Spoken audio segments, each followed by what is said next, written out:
We're gonna find out in a second. we're we're officially live now, so I don't know.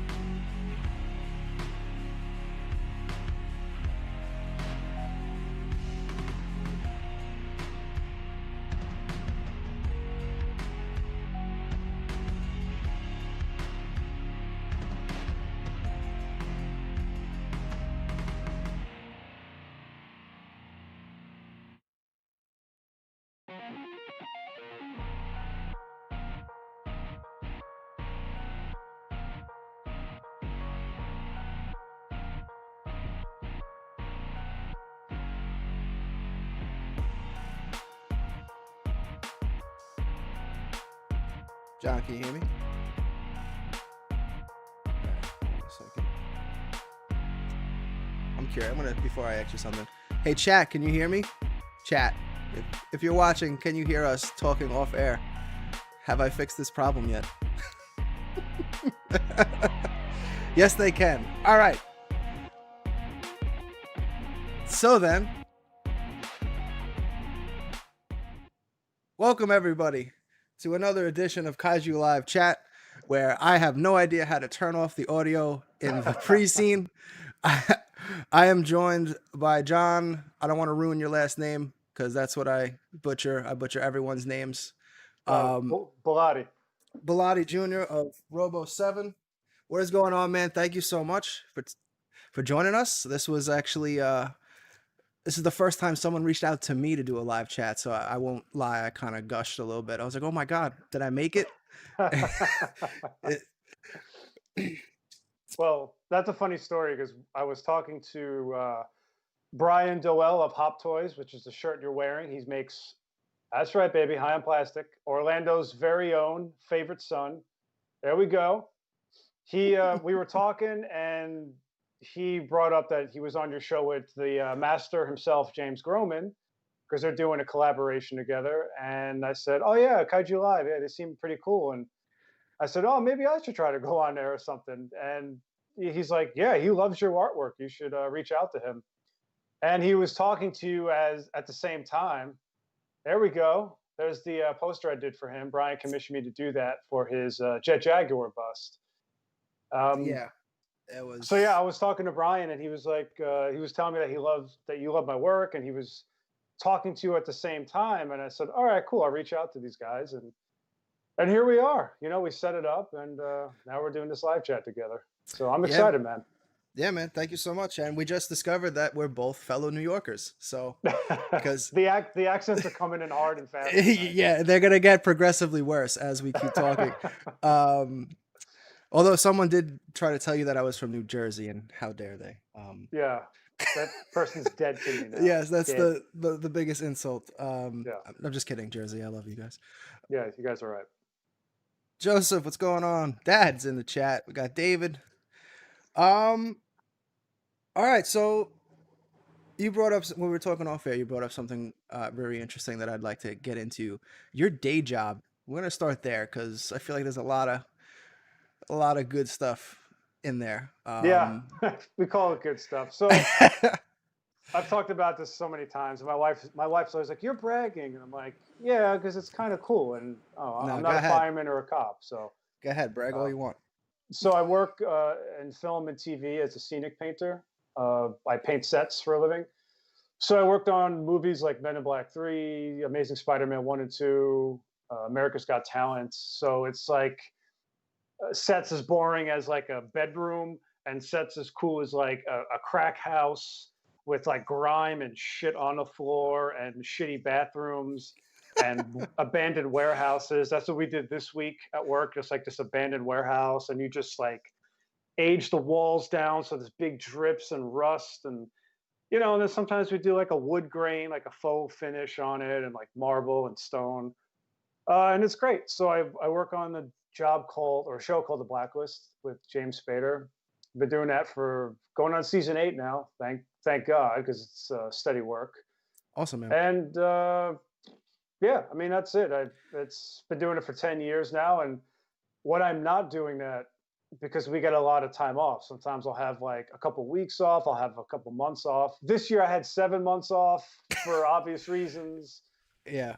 I just do my artwork and I sell my artwork at conventions. But since there's no conventions this year, I'm putting more focus on commission work, my T-shirt designs, doing limited posters, and trying to get actual freelance work, which is a kind of a nice segue into some of the most recent posts I've been doing, as well as some of the commissions I've done this year. So yeah, that's my day job in a nutshell.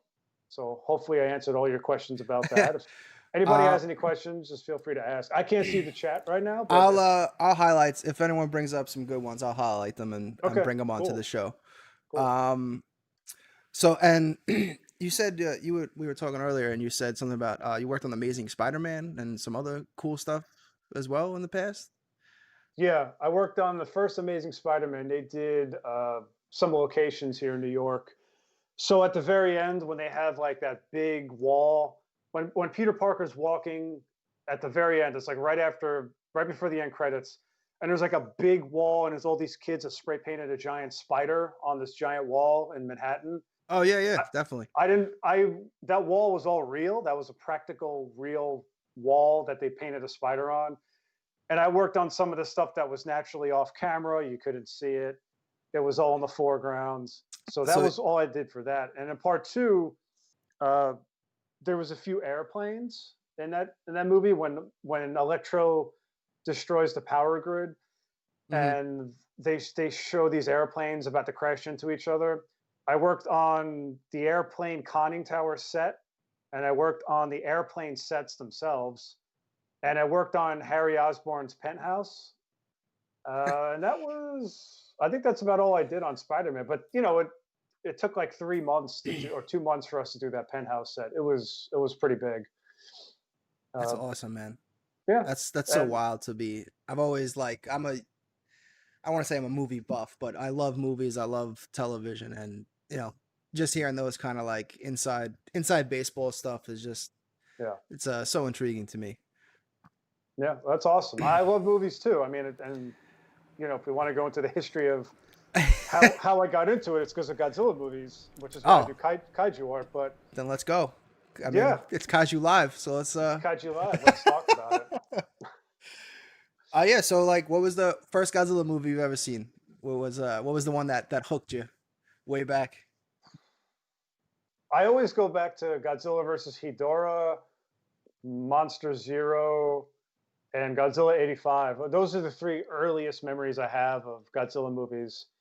And I've seen all the Showa films when I was a kid, including the non-Godzilla films like Atragon, Frankenstein, Gargantuas, because they would come on TV. You're from New York too, so and we look about the same age. I was born in '79, so Nope. I'm 40. Uh, 86. 86. Oh wow, Yeah, okay. yeah. Well, you look good. Um, Or actually, just so call me old. yeah, well, it's the beard. Beards always make I people know. look older. I've since I've been like 18, everyone's like, "You look 30." I'm like, I don't know if that was cool then when you were Yeah. 18, but now it's like now you're like, "Oh man, I don't. Maybe I should start shaving Yeah. so When I I can was, look yeah, younger." I know, I know. No, I got that too. When I was younger, everyone thought I was older. Now that I'm older, everyone thinks I'm younger. So I guess I came full circle. Nice. Yes. So, but here in New York, we had what was it? We had a creature feature on WPIX Channel 11 and Fox 5, and they would play like this double feature of kaiju movies and kung fu movies. So I grew up just absorbing Bruce Lee and Godzilla and reading comic books. So that's why all the stuff I've started to draw, like the last 6 or 7 years, have been comic book stuff and mostly Godzilla stuff and Bruce Lee posters, Oh because that's what man. I was raised with. I never got into Star Wars or Star Trek, at least not until later on. So yeah, so I would just watch all these kaiju movies, including Destroy All Monsters. I remember watching that at a young age too, and then that movie just sort of like disappeared from video. And I got into Ultraman because of Towards the Future. I got into Gamera because of Pee Wee's Playhouse. So yeah, Yes. yeah. So that was sort of my introduction to all of it, and I was always drawing Godzilla as a kid, but I was never good at it, and I was just drawing like pinup girls. So I went to art school. I'm kind of all over the place with this. I'm so sorry. No, no, that's Uh, fine, man. I had no plan coming into this, so I'm like, we're just gonna ramble. Hey, I was So literally just setting up overlays 10 minutes ago, so let's just yeah, go. no. Go for it. So I went to art school in Manhattan, Fashion Institute of Technology, and I wanted to be a comic book artist. So I was just drawing comic book stuff, and then 9/11 happened, and I was luckily not in the city when it happened, and that kind of shifted my focus into something else because comics were kind of dying at that point. Well, comics are always dying, is what they say. Every year, the comic industry is dead or Yeah, dying, yeah, and then and somehow it's still there. it's still there. Yeah, and I'm like, should I have gotten into it? But I make more money than they do. I don't know, but I had a teacher that was doing scenic painting, and I told her how much I love movies and how I love to work on movies to be a director or a cinematographer. And she said, "Oh, well, there's a scenic art union in Manhattan." So we went to go visit the union, and they told us about it. And she kind of schooled me on how to be a scenic painter. So that became my focus, was just scenic painting. And right before I graduated, I managed to talk my way into an internship at the Juilliard School as a scenic painter. And that was like a whole new set of skills I had to learn. So right out of art school, I had to learn how to use a tape measure and a scale ruler, and I had to paint backdrops and stuff. Like I didn't really paint until I became a scenic painter. And I did that for a year. Then I became a stagehand. After that, for like another year, I became an actor for, oh, not an actor, but I was trying Ooh, acting for like 6 months. I did animation. And then I freelanced doing scenic painting. And then I got into the union when I was 30. So it's about 10 years ago. And that's when I started on Men in Black 3, the Spider Man movies. And I've been in the comic biz for 15 years. What's up, Sal? Sal. I know. Sal is amazing. Sal Cipriano, Vulturazilla. Yeah, he's in the business. I kind of wish I was too, just so I could work with him sometimes. But anyway, uh, so I got into the union and I started doing movies. But you're painting scenery. You're not painting cool stuff that you like. It wanted wasn't stuff that I what you want to really. do, yeah. Yeah, you know what I'm saying.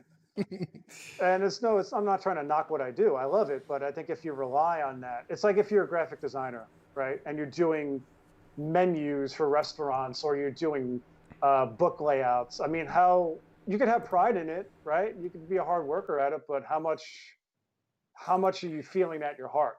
To sound kind of corny, but so I was just like, I need something else to do. And I was doing pinup girls, and that really was like, do I really want to be another pinup artist? And it's fun. And then I got married, and my girlfriend, now wife, she's like, you sure do draw a lot of women. And I said, yeah, I kind of do. And she's Oh kind of, man, the blow yeah, and up. she's gorgeous and she's perfect. And I was like, well, you have the girl. Well, I married the girl I've always been drawing. So I guess I'll figure something else out.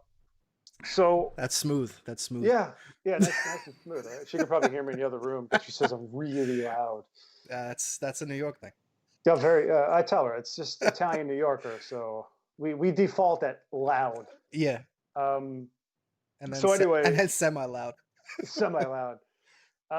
So to keep going with this, I saw a Godzilla versus Hedorah poster on, I won't say what website because I'm actually friends with the owner of the store, and I asked him the price, and he gave me a price, and I said, "That's too much money. I'm not paying that. I'm going to draw my own poster." So I drew a Godzilla versus Hedorah poster, and I posted it on Facebook, and it just took off. Like people went crazy over it, and a guy named Edward Holland of Monster Attack Team was like, "Can I share this and can I publish it in my magazine called Monster Attack Team?" And I'm like, "Oh, fucking A, yeah, sure, Yeah. please." So he published it, and I was like, "Wow, this is great." So I did a Godzilla versus Mothra. I'm sorry, Mothra versus Godzilla, and that did really well. And then I did Destroyer, and that did really well, and Mecha Godzilla, and so on and so on. And people were really, really digging it. And someone said, you should sell at G Fest, which is the Godzilla convention in Chicago. I said, sure. And I go to G Fest, and I sold out of almost everything I had. I had like, I think 10 different posters, including Gamera 2 and 3, and a few like standalone pieces. And I did incredible. And I was like, okay, like I have something here. Like I can't ignore this. And every year since then, that was like 2015, 2014 when I started, and every year after that, I started doing more conventions and just meeting more people and selling more and more artwork. And I Mm, sort of got into this sort of cycle of doing my Godzilla artwork, Bruce Lee artwork, Kaiju artwork, and then doing conventions and then doing really well at conventions. And every year it's been getting better and better. And then COVID hit. And here we are with no conventions. yeah. Um, So how has that changed like the business model, so to speak? Because obviously, without the conventions, I'm sure there's been some kind of a hit, or oh, I'd imagine. 100%. Yeah. Yeah, 100%. The convention circuit for a lot of people is a main source of income. And fortunately, I have two really good income streams with conventions and my day job. And a lot of people, are having a hard time right now. And so I lost that extra income stream, but I was able to get unemployment because they shut down the whole film Yeah. business here in New York. But I was doing commissions and I have T-shirt sales, and so that's been keeping me afloat. And my wife works, thankfully. But yeah, it's definitely been a hit. It's definitely taken a hit, but it's given me a lot more time to do tons of new artwork. Like I literally have a whole new table worth of artwork if I was to do a convention. Like I could get rid of all my old artwork right now and just have a table full of every piece that I did this year, and it'll fill up the entire table. Well, So I've been very lucky, but I was doing so much Godzilla stuff, and that's what people always want, and people will throw money at you. I was like, I'm getting kind of bored artistically. So I did a Mad Max Fury Road poster. I did an Enter oh, the Dragon. I did a I comic book, I have those on deck. If you want to save that for a little bit later. yeah, absolutely, absolutely. Uh, So I just been doing stuff outside my wheelhouse, stretching my muscles a little bit. We'll get to the alien stuff too. The like hearth. Yeah, there like we that. go. Um, yeah, that's something I've been working on. Yeah, Alien Queen. I did that this week. It's quick Photoshop drawing. So, So yeah, I was gonna. So like, that's just a quick Photoshop drawing. Like, how long does that take you? well, I should say this wasn't that quick. I was a little tired when I was drawing this, so it took me a little longer. But it probably took me like 3 or 4 hours just to like draw it and color it really quick. And then when I bring it into Adobe, because that's Photoshop, and then I bring it into Adobe Illustrator, which is all vector work, which is what I do all my posters in, and that'll take me like days to do. Like she'll take me a little while to do, or she might not, because she's just So this still isn't the finished piece. no, This is no, still in progress. that's yeah, that's just like a guide for me. Like I don't even color it that much, but I was just like, oh, I'm moving really quick with this. Let me color it. Let me throw it on social media, see what kind of reaction I get. And people are going nuts. And I'm like, oh shit, like I got something here. Yeah. Well, So it's funny. I actually the last 2 weeks my dad's like a big monster movie guy. Obviously, we both love Godzilla and all that, yeah, but he's never really watched like a lot of the old school sci-fi movies. He doesn't like being spooked, right? So I right. was like, all right, it's time. So I sat him down. We watched the first Alien, Okay.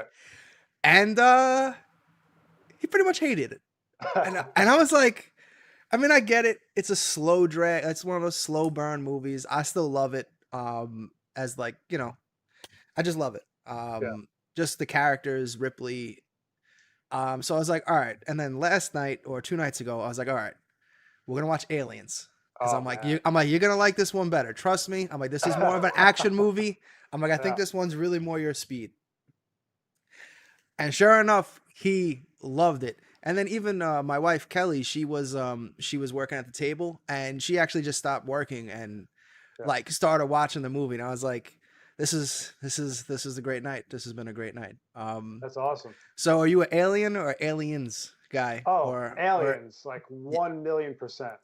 it's game over, man? It's game over. All right, to give you a little story why I'm doing this. And for the record, like this one too, like people went nuts over this. Yeah, this And is I did this really beautiful. quick. Thank you. So this isn't even finished. No, that's not finished. That's just my sketch. And I don't, like I said, I don't color. I don't color it like this. Like I don't. I never color my sketches. I just was having fun, and I said, let me see how it looks. So when Th- I color it, it's going to This be is a lot this more is a detailed. sketch. This is a sketch, man. This is what I'm Well, Italians, we go overboard. You should see us on the holidays. doing. Yeah. Um, so yeah, so these are just like my sketches, and then I bring them into Adobe Illustrator and as black and white drawings. Like I just get rid of all the color, and I just do my finished work in there. I add a lot more details. So it's like if you ever see an artist do like a painting, they'll do like a preliminary drawing, and it looks kind of simple and kind of crappy, and then you just sort of bring it together when you paint it. So that's the kind of formula that I work with. Sort of like a traditional artist, like every artist Mhm. that's properly trained would do it. Yeah, So I'm a complete. I have no idea what I'm talking about. So forgive me for no, all that's my awesome. novice questions. No, I'm here to explain that, right? Like that's what I'm here for. But yeah, man, I cannot wait to see what this actually looks like finished because I thought this was finished and was blown away. So No, there we go it's with my trained eye. It's very good. no, but I mean, it's like I said, I worked it up to a point where it could is finished, but there's a lot of detail. I'm looking at it now. There's a ton of detail I didn't add on purpose because I know I'm going to add it later on, and this is part of a bigger piece with the Queen. And uh, I have another one. I don't know if you could see it. I didn't post it yet on my. I posted on my Twitter page. I just finished coloring it now. I don't know if you could see it. Let me big box you real quick. Ooh, very nice. Yeah, Yeah, a little glare so on it, but yeah, I can make it out. little glare. But Yeah, yeah, it's so I'm the gonna post alien that. soldier. So yeah, it's part of a bigger piece. I'm going like full blown. Is it? So this is for uh, Oh, this the Predator. That did really I, well for me too. I didn't mean to do that. I'm sorry. No, it's okay. I just wanted to talk a little bit about aliens. I have a couple opportunities with a publishing company. They publish an art book. I won't say who it is, but they get like some of the best, most talented artists in the business, and they like my work. Like they actually like it a lot that they'll retweet it every once in a while on Twitter. That's how I found them. And a lot of artists I respect are in there, and they said, we do an art book, and they said like we want to work with you. Like how have we not worked with you before? And I said, oh well, send me the info. And they said, okay, when we have the next art book, we'll send you the email to sign up on our website. So I did, and they posted about it in their Twitter page. And I Mhm. said, oh, I hope you guys are going to send me an invite. They said, oh, don't worry, it's on the way. So I don't know if it's been announced yet, so I'm not going to say anything. But it's a very iconic horror movie that I did a poster for, and it happened to be my personal favorite horror movie. It's a slasher film with not a lot of blood, and that's all I'm going to say. And William Shatner. Anyway, that's all I'm going to say.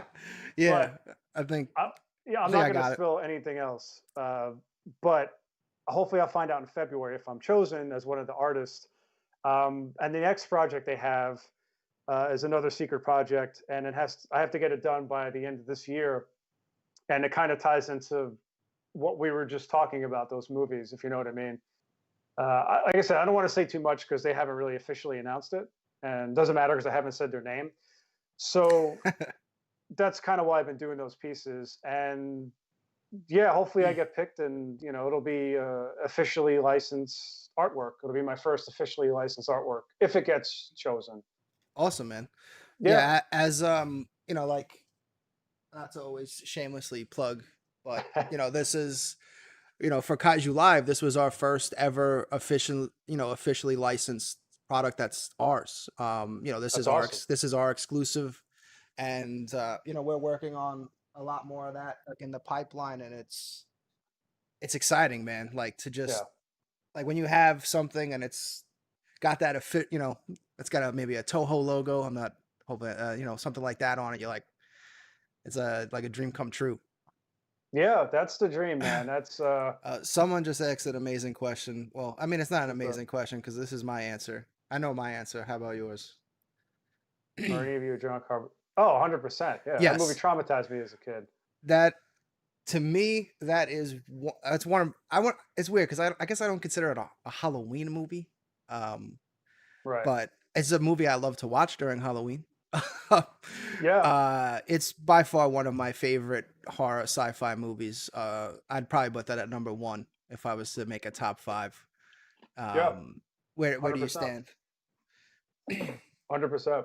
Where do you stand on the prequel? I saw it. It was there. It happened. It was a movie. People got paid to work, show up on set that day. You Like you don't need a prequel and you don't need a sequel. It's perfect. It's like Big Trouble in Little China, which is like one of my Mhm. top 5 favorite movies of all time. Like I never want to see a sequel. I would see like an Old Man Jack kind of movie, but you can't recapture that magic. It's not going to happen. You Well, know. did you ever see all the behind the scenes stuff or like the special effects that they had made? I have the making of book for Big Trouble, so I read all that. I saw Oh the no, no, sets they built, and for the thing, the prequel. no, I never saw it. Oh man, if you want to really hate that movie more, and I don't want to Yeah, go into it too much because I've talked about this with Brian at Hop Toys yeah, extensively, but just YouTube like the making of the practical effects that were in the prequel were some of the best practical effects I've ever seen. right. And some studio nonsense jerk off came out and was like, "Well, test audiences don't like it, so I guess let's just apply a CGI overlay to Oh, really? everything that's what." And I was just like, you have to YouTube that stuff because the stuff that they made for that movie was almost, I don't know, I felt like it would have put practical effects like back on the map, and we got what we got. So Wow, uh that's lame. yeah, so pushing on, since we were talking about Halloween briefly, what you have a favorite Halloween movie, or are you same thing, just like a bunch of horror stuff and throw it all lumped in together? The first Halloween is like my childhood favorite. Like that's I grew up with all the slasher films, and the first one just has like a very special place in my heart. Uh, but my wife is more of the horror fan, and I'm the sci-fi kaiju nerd fan, kung fu Mhm. fan. So she's been getting me into horror movies. So like we just watched Midsummer last weekend. Before that, we watched Hereditary.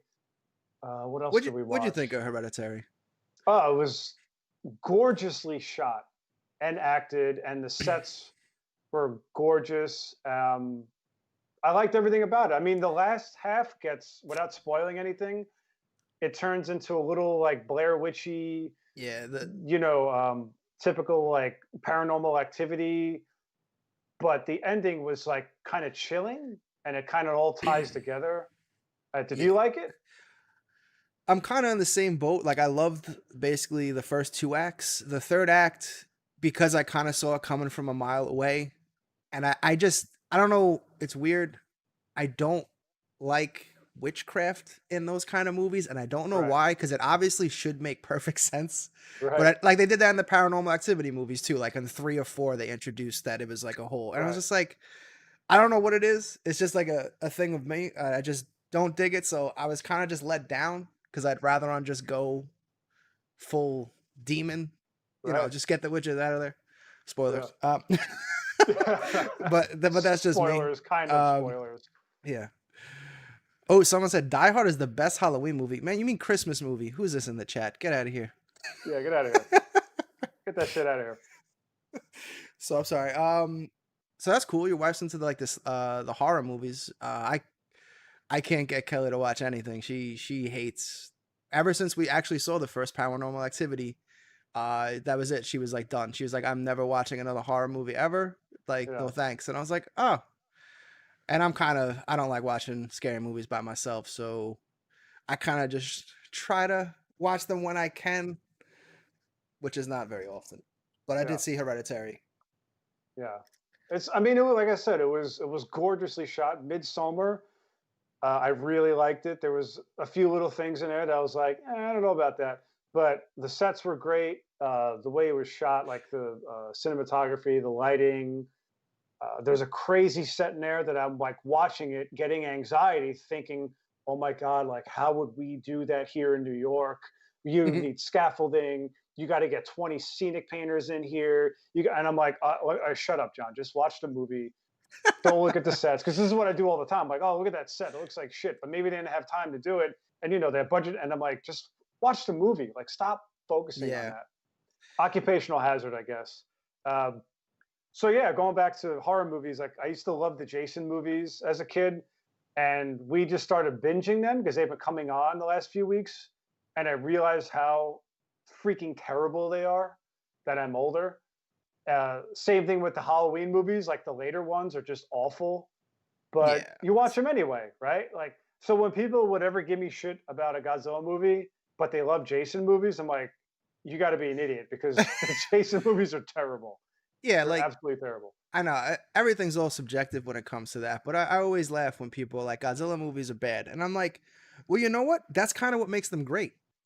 Yeah, Like it's like I feel like if you're into these genres, there's a certain level of cheese or just bad that you just kind of enjoy.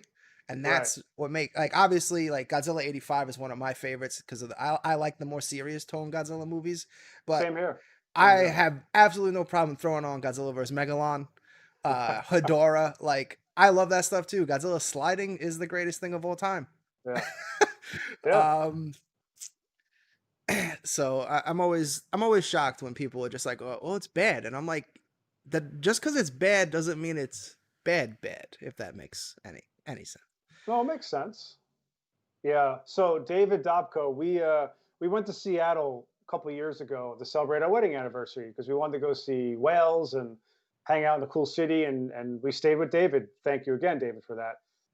David's also a huge horror fan, so him and Janine were like, Janine is my wife. Him and Janine were geeking out over horror movies, and we went. David took us to this place called the Pop Museum, and they have, if you've never gone, it's incredible. They had like a giant Marvel exhibit with costumes from the MCU films.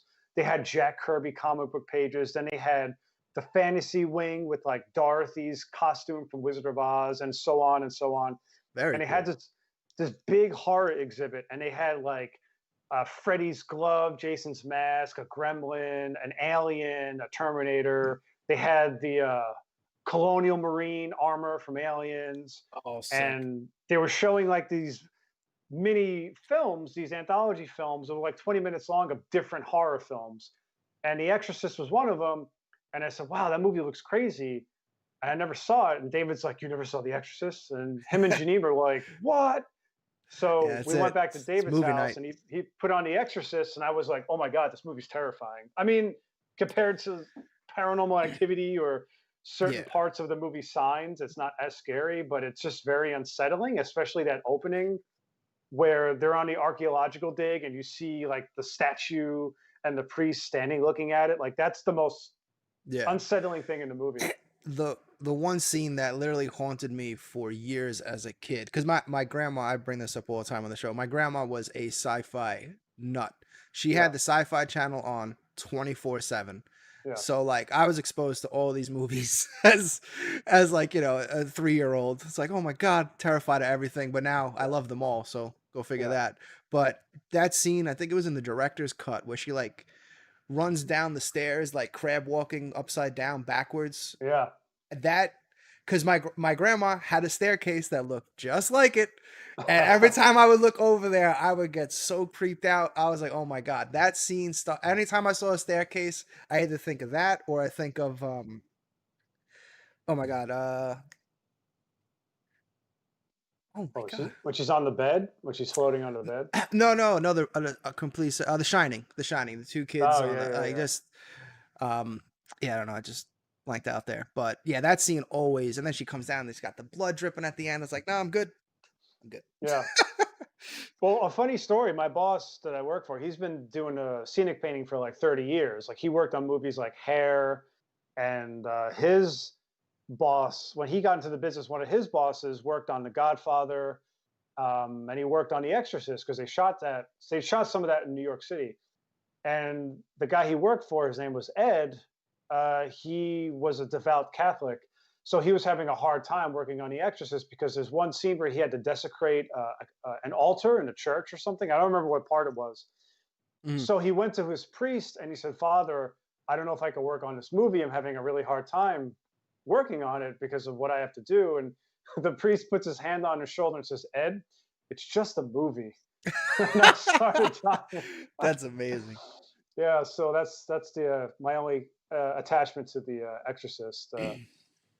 So yeah, I've been getting into horror movies, and that's why I just did a Friday the 13th poster because I really like his Jason's design in that movie, and I remember it as a kid with Corey Feldman when he shaves his head, and Jason's, they how did I can't remember how they killed him in that movie, but yeah, that one. That's that was the sketch, the quick sketch I did. I did that in like a morning. No, No, no, it too shouldn't. soon, It shouldn't. Ah, too soon. we're gonna cut back out. I'll get back. Okay. This Uh, program so sometimes. yeah, I did the Friday the 13th, and I'm like, it's October. I need to start doing monsters that aren't just Japanese monsters, and it's been a lot of fun. It's took me to Jason, the Aliens, Predator, and well, Predator I'm still working on, but it's just been a lot of fun. It's been like a challenge trying to do different monsters and a whole different design aesthetic in terms of like kaiju, like Godzilla. I could draw a Godzilla in 20 minutes now. It's not that hard. Yeah, you got But it an down pat. alien, if you look at the alien, the side of its head has it looks like the prop guys put like tubing that you'd see in like a swimming pool, Oh yeah. and there's like all this tubing that goes along its head, and I'm like, where did that come from? Yeah, all the But Geiger stuff. That guy yeah, was all the just Geiger stuff, and then they changed the design for aliens, so it's a lot more complicated, especially on the head. The Geiger was a little bit more organic, and now they're more like robotic looking. It's strange. yeah. They tried to give you the whole like like beehive, like those were the soldier aliens, I think they're Right, called. Whereas the first one is just what, Big Chap, right? I don't even think right. is Big Chap actually a queen? I've always kind of had that theory that the original, like, that's why that one's very slow moving. Like, I don't know. I That's just I don't know. a fan theory I always had in my head. Because, like, in Aliens, they're going 100 miles an hour. And an Yeah. alien, he's just like, I'm just coming along to get you. Well, you got to remember too, like when they made those movies, especially before the Marvel movies, Marvel's doing something that's never been done, and they're tying it all together. They're explaining everything. Hollywood, like they just made movies, based on a book or a combination of different sources Why did it do it again? What is happening? because it wants us to talk about Fury Road because Serious. I it's mean, I'm very excited to talk about it, but I don't want to get yeah. there just yet. So when they made Alien, they just made a standalone movie with no anticipation of continuing it. No reason to explain it because it's always scary when you don't explain it. And then Aliens comes along, and James Cameron, the genius that he is, just expanded on the mythos of the character and made the Queen and the Hive and tried to explain it a little bit. And then the story kind of goes away in the beginning and just turns into like an action movie, which is totally fine. Yeah. And then Prometheus you could tell Ridley Scott got annoyed and tried to go back and explain it all. And it just sort of was like, no, it's, I man, I don't want to trash the guy. Ridley yeah, Scott, he's good. Prometheus. I At least Prometheus was beautiful. Okay, I'll give it that. It was Right. an amazingly shot film, very very beautiful to look at. Yeah. When you have a movie and then it ends with a bazillion questions unanswered, and then you get Alien Covenant, Yeah. which I don't know if I hate a movie more. And the fact that it's him like destroying his own prop, that's the thing that like blows my mind. It wasn't like, it was some hacky dude that came in and just like did his own thing and it just didn't work. Like he came Right. back, like you said, to like kind of course correct and actually ended up throwing it more into the garbage. And you Yeah. were like, I don't get it. And then I don't know if you've watched Raised by Wolves on HBO Max, which is also him. I haven't, but I Well, keep hearing that's like a tie into Alien, or it could be a tie into Aliens. it very well could be. Like he's just a producer on that, but he directed, I believe, 3 episodes. He definitely directed the first two, and they are Yeah. phenomenal. Like you're like, oh my god, Ridley Scott, he's back. Like Yeah. this is it. He's back. Like I highly suggest checking it out. But then Okay. the finale is like your typical Ridley Scott finale, where you had all this build up to a bunch of stuff, and then none of it gets answered, and you're just like, why did I just waste my time again? Did you trick me again? You son you're just Yeah. like how do you keep pulling me in all the time? Because like I Yeah. mean, who was if you were an Alien fan, who wasn't insanely hyped up about Prometheus going into the engineer, like all that stuff? It was like, oh my god, I can't wait for this. And then and then it was what it was. Yeah, that's a nice way of saying it. Yeah. So yeah, Ridley Scott is just all right. I think I finally have this back here. Hold on. Okay. All right, let's see if it stays this time. Moment of All right, truth. Jason. Okay, he's still there. Okay, I think we're good. I think I got it this Okay. And that's just my time. sketch. Like I said, I did that Which like last is Sunday morning. Took me like 2 or 3 hours, I think, to do that. that would take me 7 years Well, we all for have your. our. Well, you do electrical stuff, so I'm afraid to touch anything electricity. So you'd probably run circles around me with that. Fair enough. So that's we all have our things, man. Trust me. So, do you have other horror icons on the list, or so we got aliens, we got Jason. Anything you're allowed? Predator. I'd like to do like a fully realized Predator. Halloween. Nothing else. I'm doing the big ones because that's what I do. Like I'm not getting paid to do this stuff, so these are just like portfolio pieces. Oh yeah, take it easy, Ultrazilla. Good guy. He's a good guy right there. Yep. Um, If you're bored with this chat, hop over to Sal's. yeah, If Sal's we're awesome. boring you to death. So I don't. There's nothing else. If people want to request stuff, that's totally fine. I'm definitely down to. I was thinking about doing The Fly. Would be That'd kind be of cool. fun, or War of the Worlds would be kind of fun to do, even though it's an older movie. Creature from the Black Lagoon. That's definitely one I've been looking to do. So I'm trying to get good reference. David Dobko has an amazing creature kit from Horizon, Oh yeah, that thing and is yeah, unbelievable. he's taken some gorgeous pictures. And I looked at a few of his photos, and I was like, I got to draw that because David takes a lot of really good reference pictures for me. He's among a few guys that I'm friends with that are very generous with their reference photos, and they let me use it. And I go and I make millions of dollars with my artwork. I never give him a cent. I'm just kidding. I don't. Um, but no, You David. hear that, David? Come on, man. He's gonna get it. He's gonna get it in the back end. Don't worry. When I win the lotto, I'm not gonna make money from my art. When I win the lotto, I'll hook him up. Um, so he took this gorgeous picture of a creature from Black Lagoon, and I said, "Oh my God, David, I got to draw that." So I'm kind of trying to figure out what I want to do for that, and that's about all I have at the moment. And sometimes I don't know what I'm going to draw. If people want to commission me, that's fine. Otherwise, I just do this stuff for myself, or for, like I said, the Alien project and another horror project that could maybe lead to something else. We'll find out. So basically, once the convention circuit gets back up and running, you're going to have a Yeah, massive array of just all right. Anything you like, I got it. yeah, that's kind of yeah, because you can make a living as a kaiju artist, kind of, if you're like a Bob Eggleton or a Matt Frank. Those guys sort of cornered the market, and there's not a lot of opportunity to really do that stuff unless you're lucky, like you like Attack Peter, who got in with the Mondo stuff. And Yeah, that's like a very Tom finite thing Whalen. as well, because you can only do so much with that, right? Like how many once you do your posters, where do you go from there? So my dream is to obviously have a licensed Toho product. I've been sending my work to Mondo for years.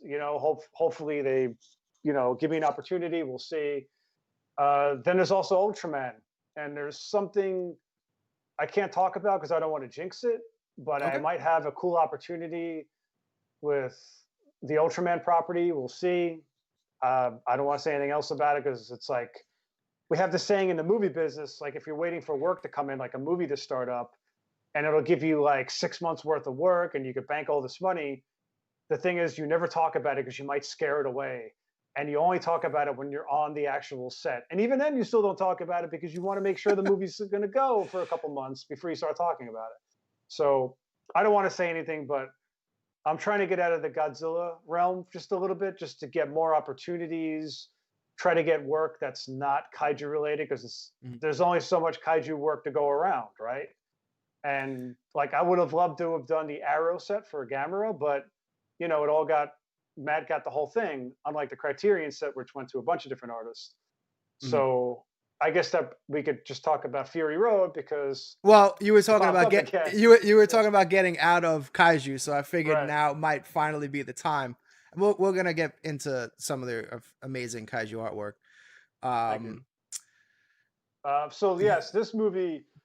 changed my life. I saw it in Puerto Rico with my father-in-law and my wife's aunt, who she just met for the first time, and we saw it in San Juan. I think it was San Juan or Guayama. I can't remember what city it was. And I remember my father-in-law coming out going, "That movie was so stupid." And What? I'm like, Julio, that movie was amazing. And I remember watching this movie, and I remember watching the movies as a kid and being like, these movies are so weird when I was a kid. So I never revisited them until I saw this movie. And there's that scene in this. All right, so this movie's like a tour de force, right? And you're Mm. like, where's it going to go? And you kind of think you know where it's going to go. And then that scene comes up where Max is like, we have to go back to where we came. And I was like, oh my God. And that's when I knew I was watching history in the making. Yeah. So, excuse me. So I fell in love with this movie when I left, and I said, I have to do a poster of this. And I just never found the time. You know, I was sort of caught in that convention crunch and the convention cycle of I have to do Godzilla posters because that's what people want. Mhm. And again, COVID hit. So Yeah. it was around June, no, July, late July into August. I was supposed to go back to work in late July, and then that got pushed to August, and that got pushed to September. So I'm like, you know what? If I'm gonna do Fury Road, I have the time now, John. I have full like 10-hour days, or I could just dedicate to this. So I just got all my reference I've been building for years. Like that Max is basically a toy that I found with like Tom Hardy's head like glued onto it. Like that's how I Frankenstein that photo Oh reference. man, that's amazing. Yeah, the Yeah, toy was just like when perfect. I saw this on your Instagram, I literally had to do like a double take because it's Oh, so thanks. photorealistic. I was like, wait a minute, did he draw that? I was like, Yeah, wow, it's that's all no, thank you. unbelievable. Like, That's thank you. I'm Thank gonna you. have It's to all I gotta grab one of those if they're available. I have hey man, I have the large poster available, 40 bucks if you want to talk. It's Absolutely. it's been a hard sell. This has been a hard sell for me. So this thing, Really? yeah, It's I put incredible.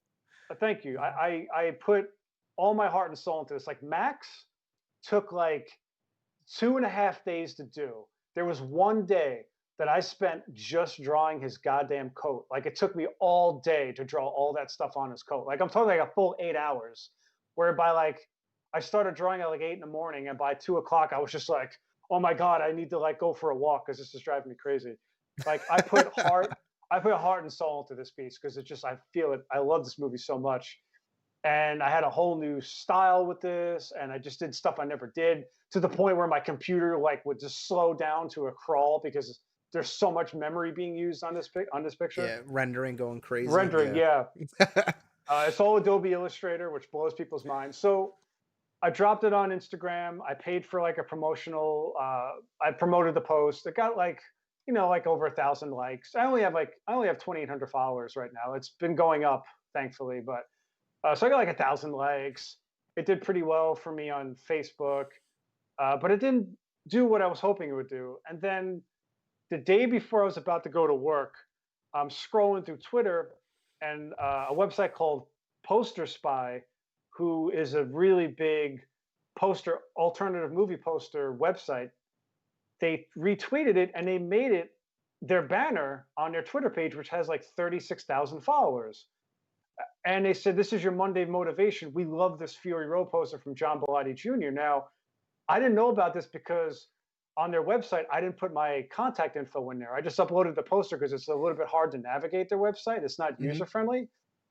So I go on there, and like this poster is their goddamn header on their Twitter page. And then it's their Monday, they do a Monday motivation thing where they send out posters for to subscribers and on their social media to inspire people. And they pick this to be their Monday motivation. So it was on Whoa. Twitter, it was on Facebook, it was on Instagram, and it was all, I was like blown away.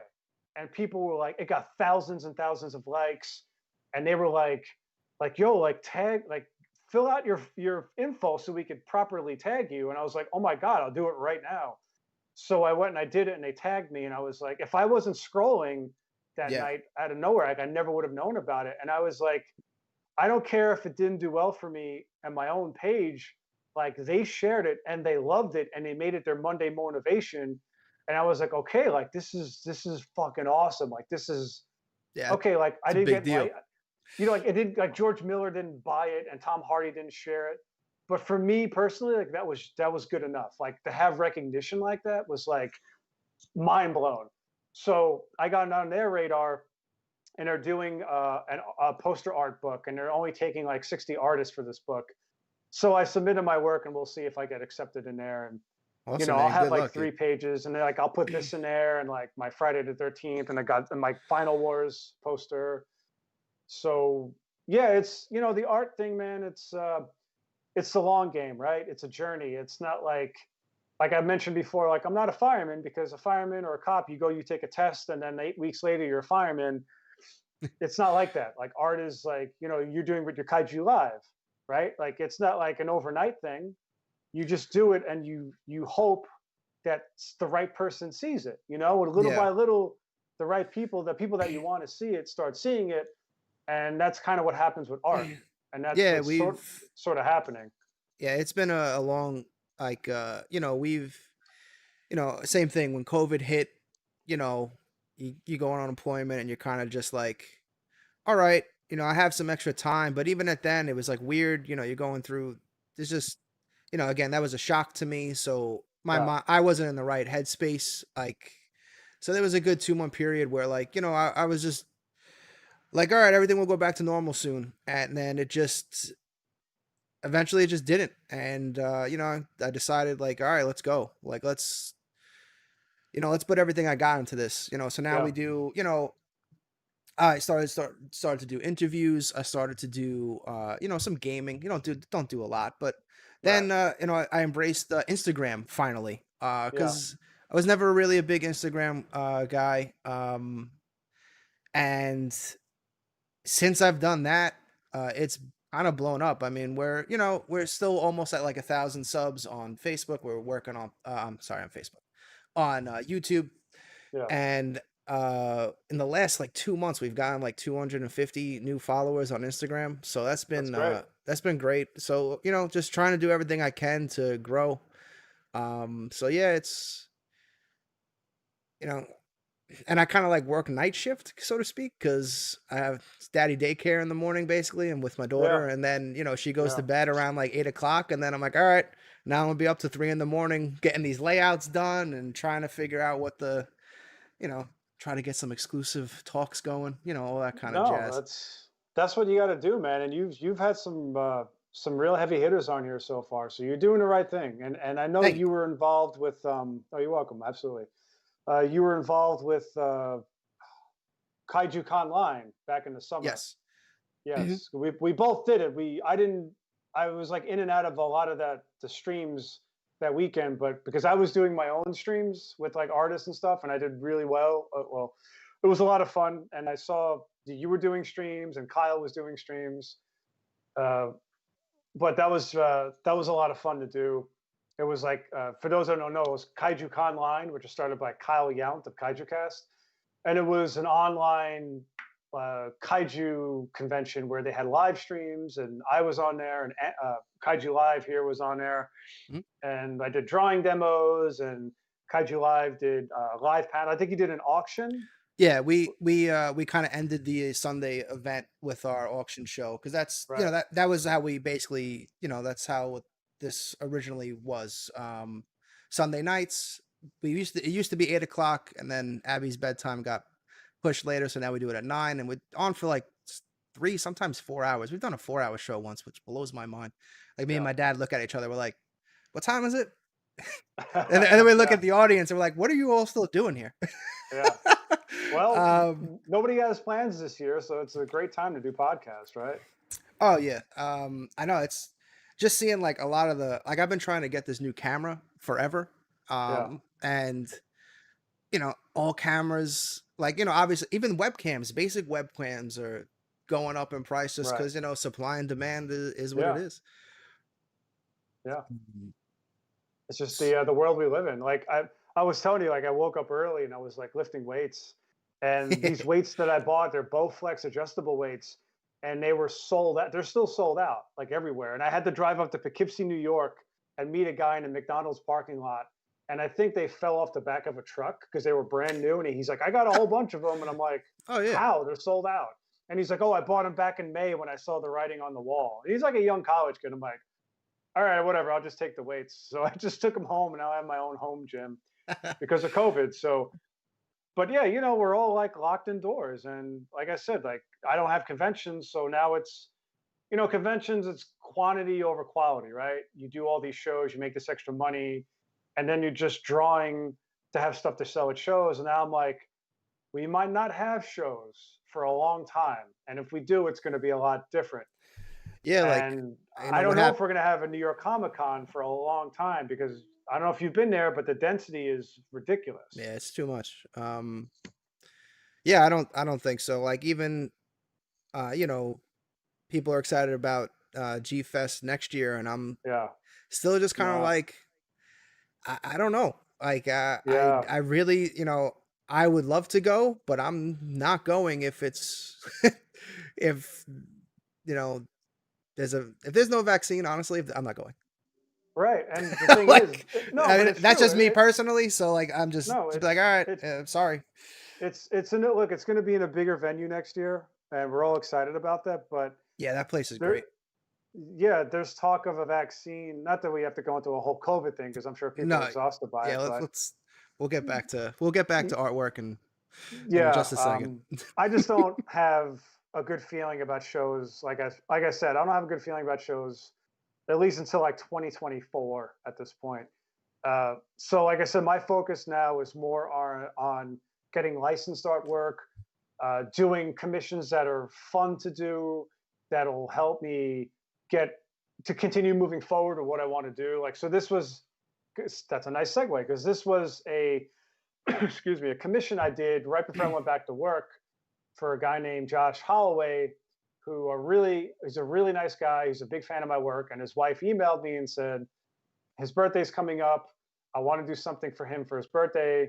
And he mentions he loves Godzilla 85 and a couple other ones, but he always goes back to 85. I said, okay. I was like, let's figure this out. I sent her some ideas. I said, this is what I have. She's like, I like this one. She's like, I like this, but I like this. I said, all right, combine them. So I did this for him, and she's like, please don't share it. Thank you, John Ruffin of My Kaiju. John Ruffin is The a graphic design god. John Ruffin also designed my website and my new logo, and I am eternally grateful that John Ruffin came into my life. He's amazing. If you go look at mykaiju.com and just be yeah, blown away with his toy photography. yeah, John does excellent work. In fact, shameless plug again. John is working on something for Robot Monster, and that's all I'll Oh, I say. can't wait because Yeah, it's going to be the most professional, clean, just gorgeous looking thing you're ever going to have. So you, my friend, you've been walking with giants, and I'm very proud of you. Very happy for you. Thank you very much. Um, so so I did this, and she's like, "Don't share it until September of his birthday." And she got it framed, and I shared it, and I got like people went nuts, and they're like, "I want one too." I never did a proper 85 poster because I've had a hard time with what to add for that poster, Hmm. and I know like I would just if I did this poster, it would just print money for me, like Final Wars. So eventually, I'll do a proper 85 poster. It won't look like this. It'll be something different. So we'll see what I can come up with. Well, there is another one that I have here. Do you want me to skip it? No, what do you got? See, it should be the next one. There, here we go. That was the yeah. So that was the first commission I did of Oh, 85. okay. Yeah, I a guy named Luke, who's another kaiju artist, wanted to commission all the kaiju artists from like G Fest to do an 85. So he wanted a specific scene, which is also my favorite scene in the movie, or one of my favorite scenes. And because this the 85 Godzilla is like a beast. He's like a predator, he's like what the legendary Godzilla tries to be, Yeah, right? Like I just like an agree. apex predator. You know what I'm I saying? I'm like out of all the designs that got reused throughout, I'm so disappointed that this was just the one off. Yeah, Especially very yeah, especially when they built that gigantic like Cybot. Like, how do you not use that again? You know yeah. what I mean? I Like, know. how much money did you spend building this 18-foot robot? And you're Uh, like, throw it in the garbage. yeah, get rid of it. It's fine. No, I Yeah, think it's still there. They have some mechanics from it still there, but but I mean, yeah, I'm not to shit on this design. It's not my favorite, which is why I probably never drew it because the 89 is my favorite, 89 and 91. Mm. So when I did this piece, like I'm really happy with how like the smoke and the buildings and everything turned out, but I wasn't happy with him because the picture I used wasn't the best. Like it's hard to find like a high res picture. So I did the best I could. So when I did the other one, I made sure to use like the X Plus for reference because it's amazing. And I was like, okay, I'm gonna do it good. So I just need to get like the right pose for him Yeah, for the 85. the 84 is like really hard to make, like even like from just toy standpoints, because like it's just there's something, he looks different from so many different angles. It's weird, especially when you Yeah, have like, and then you throw in like the sidebot shots. So like he right. kind of just has so many different ways you can attack him. So like a lot of the figures, like I mean the new Sakai by X Plus, I feel like finally nailed it. Um, Yeah, so I'm 100%. super excited about that. Yeah, I agree with that. It's the same thing I find with the 64 because the 64 is another favorite.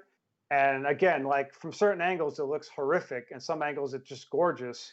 Yeah. And I feel like in toy form, there hasn't been a hyper accurate version. There's what is it? Well, I there's think that. M1. Oh yeah, the Is it? giant M1. Yeah, Yeah, that one's yeah. killer. I actually David is actually painting for me. I was lucky enough to obtain the new KOC 64 model kit. I don't know if you've seen that. I And have. It's gorgeous. yeah, and David's gonna be painting that up for me, so I'm super excited. To me, that looks to be the most definitive, suit accurate if you want to be that guy. Yeah, yeah. No, that's fine. I am that guy. I get I get commended for my screen accuracy because that's what I love. Is And we're now gonna go into we're this. talking about screen accuracy. So, Yeah, this was that scene in Skull Island. Um, all right, so let's flash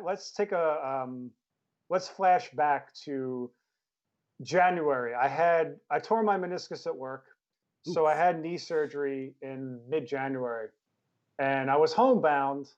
And then, funny enough, a month later, like 2 months later, the entire world is on lockdown. So it was a very surreal year. Anyway, so Bill Couture is a fellow kaiju artist, and if you don't know Bill Couture, stop what you're doing and go look at his work because he is we call him the Jack Kirby of kaiju artists. His ideas for Godzilla versus Kong are amazing. Like he's got this Mad Max future where there's warring tribes of Godzilla followers and Kong followers, and they worship them as literal gods.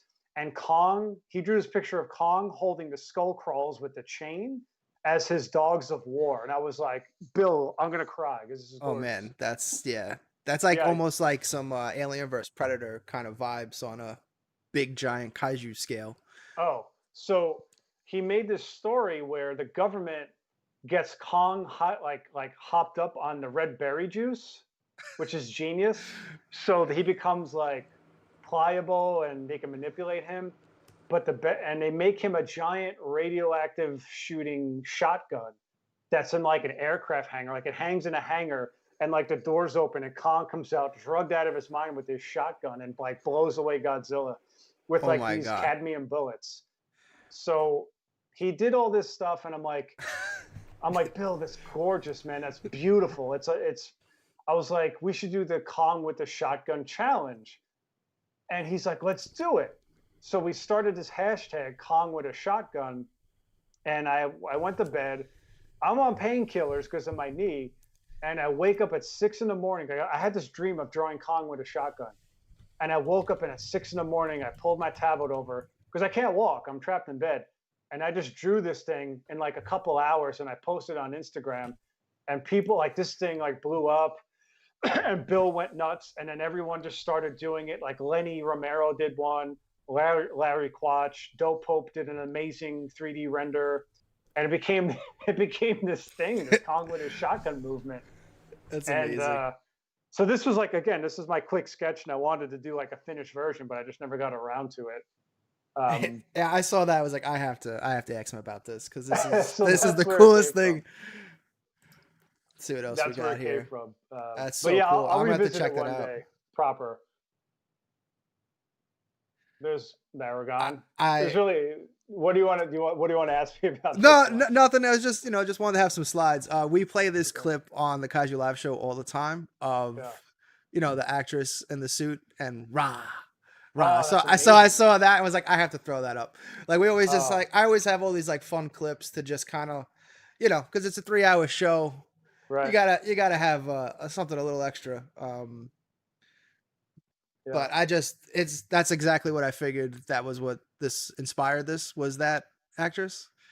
Kind of. Well, I that's was part of a bigger GMK piece that just isolated and made like its own piece. mm, But this one, so I did an original Multiverse Godzilla, which I retired because it's terrible. Like it was so inaccurate and I didn't know what I was doing. And so I did this one. And this was when I segued into drawing digitally for the first time. So I drew Godzilla and Mothra in pencil because I used to draw everything in pencil, like full shading, and then scan it in and color it. And it would take me forever. And I mm, got this drawing tablet. I said, I got to speed this up. So this was the first time I drew the caterpillars and all the humans on in Photoshop. And then I drew it all digitally. So this was like my official segue poster into digital drawing. And I wow. said everything I wanted to say about it. I'm sorry, go ahead. No, that's fine. No, it just That's so that's the story behind this poster. It was like a redo of an older poster that was terrible. Same thing with my Hedora, which it'll pop up. I'm obsessed with the 50, not the 56 Rodan. 55, 56 Rodin. Jesus Christ, I'm a fake fan here. Exposed, Eh, everybody. Exposed. exposed, and I've been wanting to do a Rodan poster for the longest time, and I might turn this into a Rodan poster. So anyway, we were bored at work like a month ago, and I started sketching him, and then we had to do a Zoom meeting for sexual harassment, and we all just sat there, in our spots in the scene shop, and I had this board with me where I drew his head, and I just sat there with my phone open, and I drew the whole thing, and we had graphite powder, and I did like this graphite shading and stuff, and of course I do it in like 40 minutes, and it becomes like this, like a massive amounts of like on Instagram. And funny enough, I did this on like I don't know, it was like a 1 by 1 size board. And in our shop, I put it on top of a shelf. And I came in, and my friend Carlos was like, he's like, Ballotimus, that's what he calls me, Gigantus Ballotimus, like a dinosaur. He's like, Ballotimus, I got bad news for you. I'm like, what? He goes, you put the drawing exactly where the air conditioner leaks. I'm like, Oh what? no.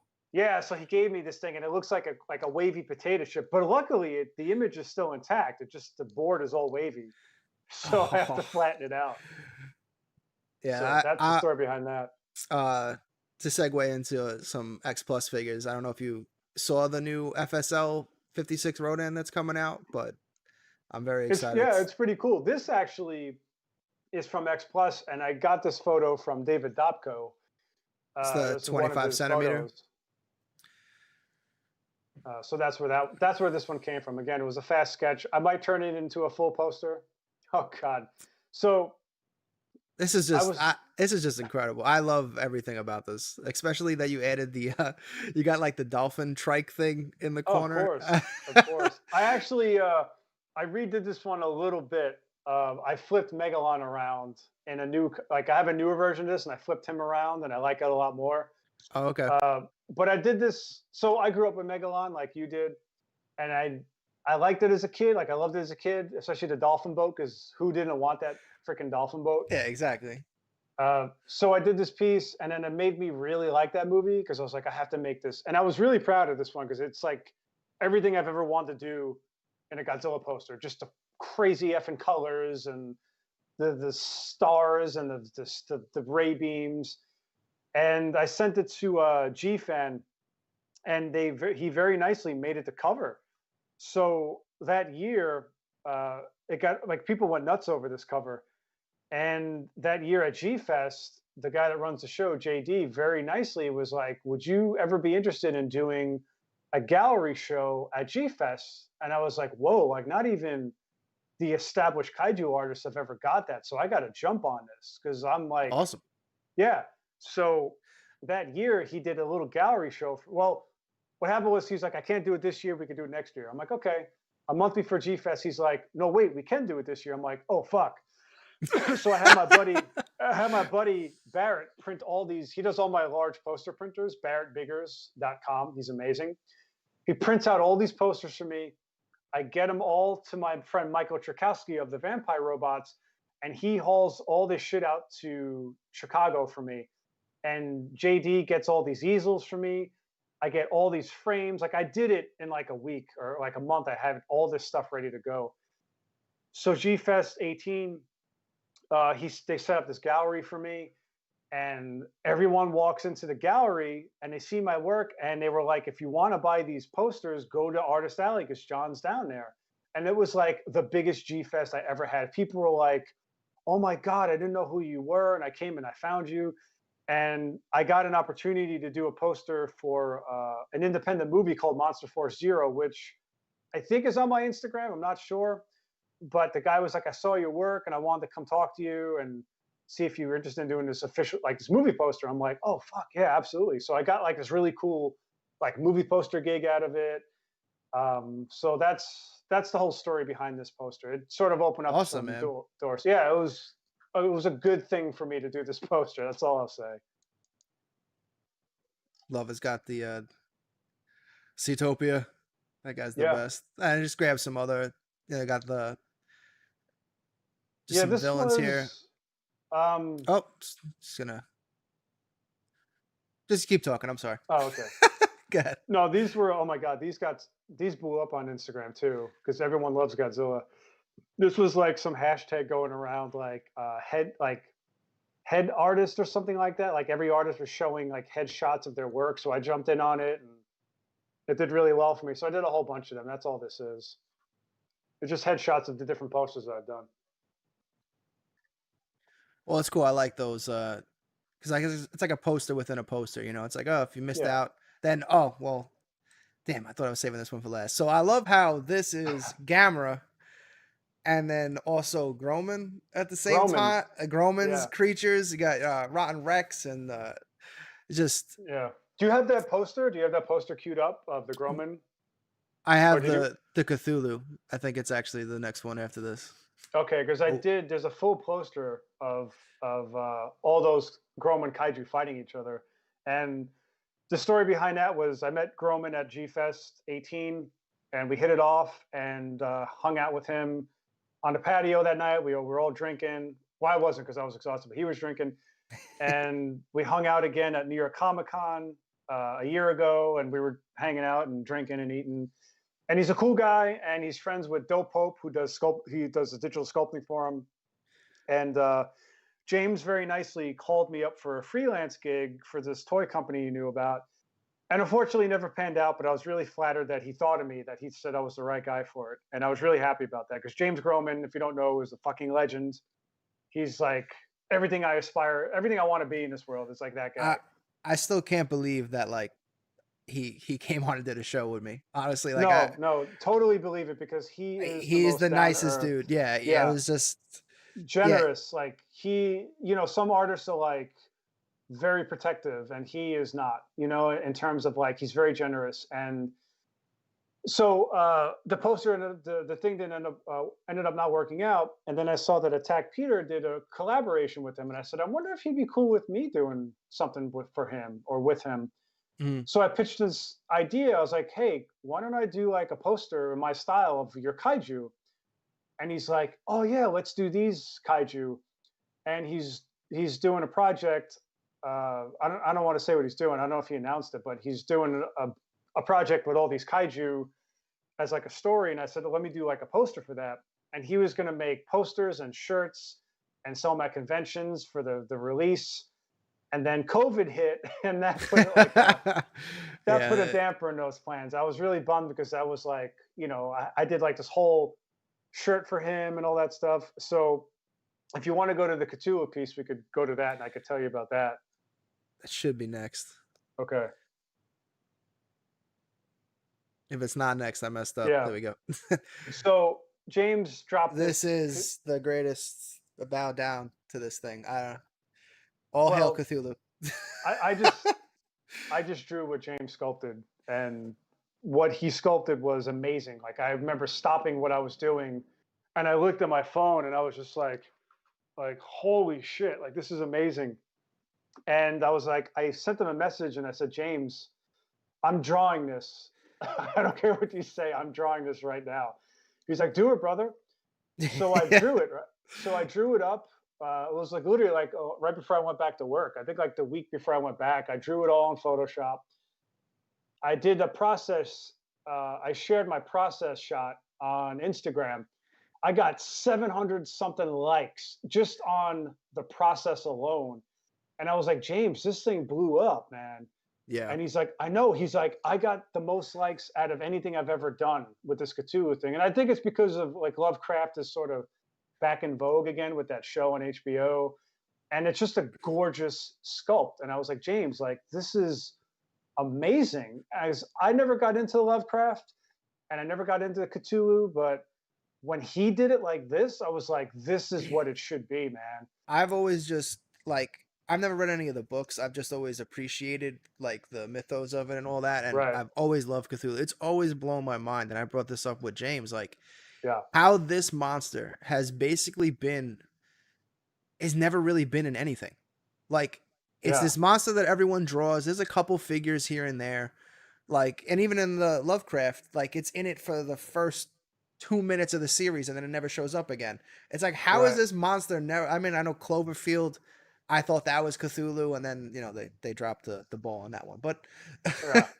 I'm just shocked that a creature that has this much like popularity, especially with American audiences, um, hasn't been utilized like in I anything. don't, yeah. It's mind blowing to me, because Yeah. it's so cool, man. It's especially I love how James added like the extra. It's kind of got like it's kind of like Cthulhu like slapped together like with the thing. He's kind of got like the jaws Yeah. in the stomach area and everything. Like that's so cool. Right. And it's, if you look at James's work, this is very much in his style. And I said, Oh yeah, James, like, this is the perfect, I think it's the perfect Cthulhu. I know some other people prefer like the more like hideous, unspoken, because you're supposed to go psychotic when you see it. And this yeah, just yeah. makes you go, oh my God, this is so cool. So it's Yeah, totally different effect. that's the whole mythos is like, yeah, you see it and then you no longer exist. Yeah, pretty much. And I only know about Cthulhu from growing up listening to Metallica, where they did the Call of Cthulhu on Ride the Lightning and the Thing That Should Not Be, and that was my introduction to it. But I never like followed up with what Cthulhu was.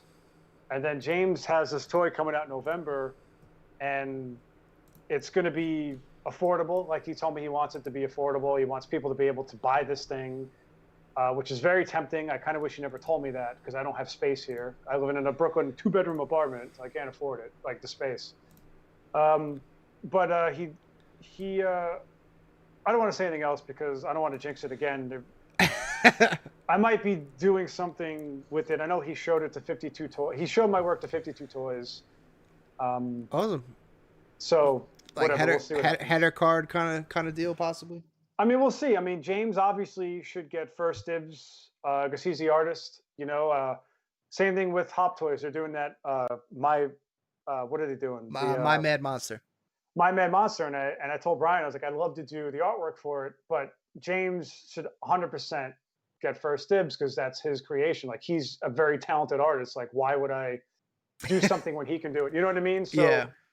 I told, whenever I do something for James, I'm like, well, maybe we could do like an alternative poster to what you're doing, like, or a limited thing. Like I don't like that's your thing. Like if 52 Toys wants to use his work, then they should. Like it's, of course they should. Yeah, I And can't wait to see what the price is on that. Because I unfortunately am also running out of room, or right, definitely don't have room for bigger size figures. But right, my Mad Monster and Cthulhu, I have to find a spot for on my shelves yeah, somewhere. So I'm pretty pumped up for those two releases. David just sent this to me, and he made me put this on the screen. You must talk about okay. So it. I had this idea back in February. Me and my wife are very big supporters of the LGBTQ community. We have family, we have friends that we love dearly that are part of the community, uh, and we support it as much as we can. Um, I Absolutely, man. had this idea again. I must have been hopped up on painkillers or something in February, where I was looking at Baragon. It's my favorite Showa Gamera film. It's Gamera versus Baragon, and I was like, I want to do a Baragon poster because I want to draw that rainbow. And I'm like drawing it, and I'm like, this is so much fun to draw. And I said, you know what? Like, there's no Pride Kaiju stuff. And I said, Baragon is kind of like a no brainer, right? Like, he Yeah, is absolutely. the Pride Kaiju. So I sent David a message. I was like, do you think this is a good idea? Because, David is a good friend of mine and I respect his opinion. And I said, do you like this idea, or you think it's hokey or whatever? And he goes, "Fucking do it. This is amazing." I said, "Okay, I'm going to do it, and I'm going to do it for you. I'm going to make shirts. I want you to buy it because I want you to have it. All this stuff. It's like a thank you because he always helps me with photo reference when I need it. I'm like, David, I need something. He's like, I'll send you pictures when I get home. So I'm like, this is like, let me Awesome. do something for you here. Uh, so I did this for him in the community, and I forgot about it. I forgot about it in May, and he's like, "Hey, asshole." He didn't say that, but pretty much like, "Hey, I was gonna say I don't think like." David would say No, he would never say that. that. That's me. That's how I interpret it in my head. Like it Yeah. came in one way, and I was like, "Hey, Yeah, asshole!" Like we you we New didn't. Yorked it. Yeah, we just Yeah, he's like like, "Are you still doing that Pride, that Baragon Pride?" I'm like, "Oh fuck."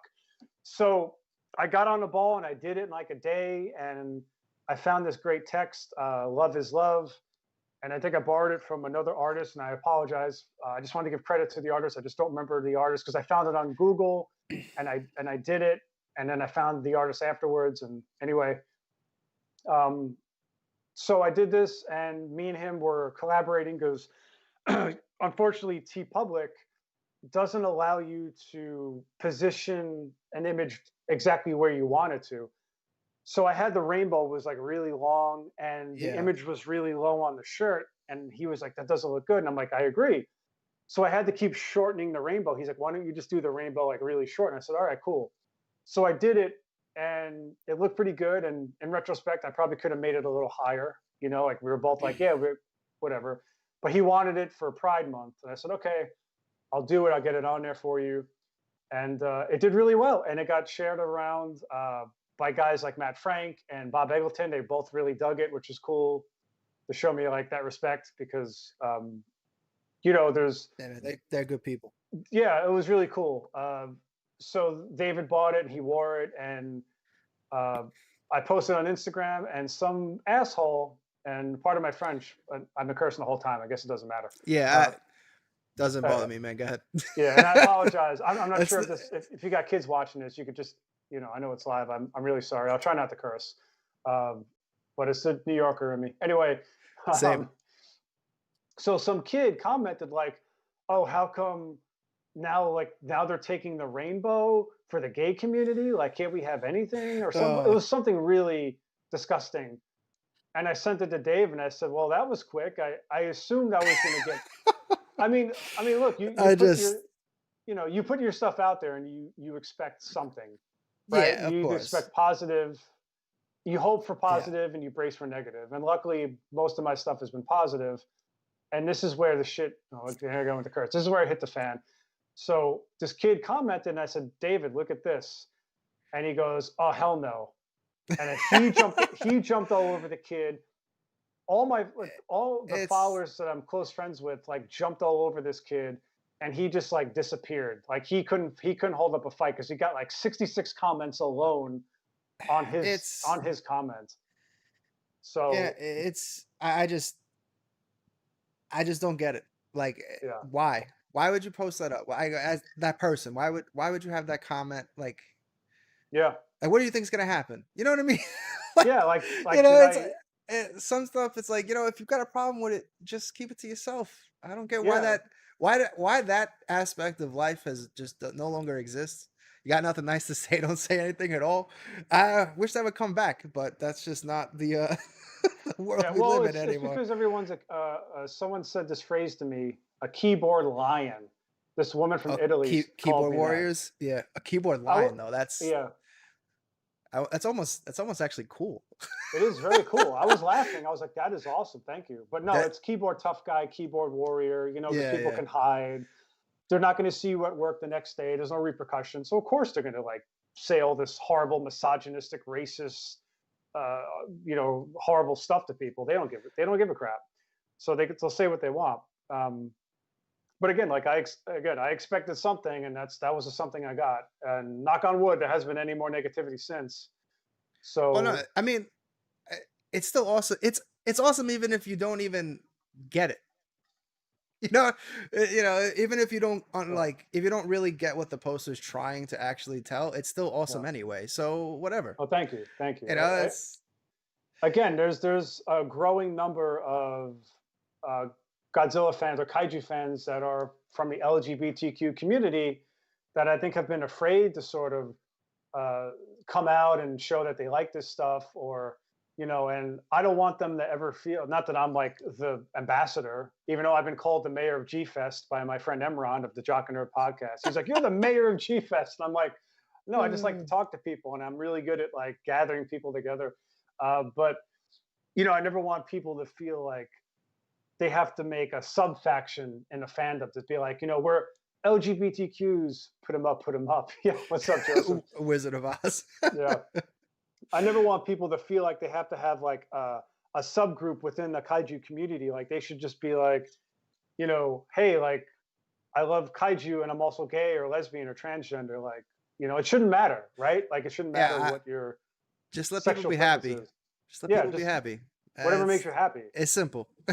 Yeah, It's exactly. And there's like uh, there's a lot of really good female kaiju artists that I've met at G Fest, and they have their own Twitter groups, and they want to do like their own podcasts. And Kaiju Hime is one, and Lisa, I'm gonna butcher her last name, Navzinger, but she's really good. Really, I have a few of her buttons, and she actually inspired me to do the Baragon poster because she has a Baragon button, and it's like the rainbow. And I said, you know what, I should just draw this damn thing because I love Baragon. I love that movie. So she was like, she was very inspiring. We all inspire each other, right?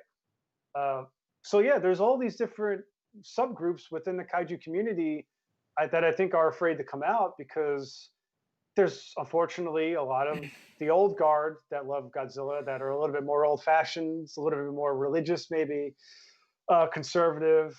Not to go into that realm, but uh, I yeah, think that people are afraid to sort of come out, as oh, like I'm a lesbian and I love Godzilla. Like that's awesome. You know, don't be afraid of that.